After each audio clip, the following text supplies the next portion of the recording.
भारताला आर्थिक महासत्ता बनवण्याचे स्वप्न साकार करायचे असेल तर केवळ आर्थिक विकास पुरेसा नाही. त्यासाठी सामाजिक समानता, परस्पर विश्वास, सामाजिक एकात्मता आणि कुटुंब व्यवस्थेतील सुसंवाद मजबूत करणे आवश्यक आहे.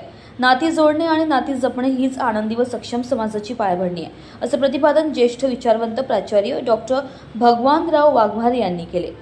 कला पंढरी संस्था, पानगाव आणि Anik financial services private limited Latur यांच्या संयुक्त विद्यमानं ज्येष्ठ विचारवंत साहित्यिक तथा माजी प्राचार्य माधवराव गादेकर यांच्या 74व्या वाढदिवसानिमित्त नाती जपावी आनंदासाठी या विषयावर खुल्या चर्चासत्राचे आयोजन करण्यात आले होते.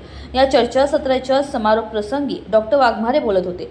यावेळी कार्यक्रमाच्या अध्यक्षस्थानी लहुजी साळवे, कर्मचारी महासंघाचे माजी अध्यक्ष के मुखेडकर होते. कला पंढरी संस्थेच्या कार्यालयात झालेल्या या कार्यक्रमात कुटुंब व्यवस्था, नातेसंबंध, सामाजिक बांधिलकी आणि परस्पर सहकार्य यावर सखोल विचारमंथन करण्यात आले.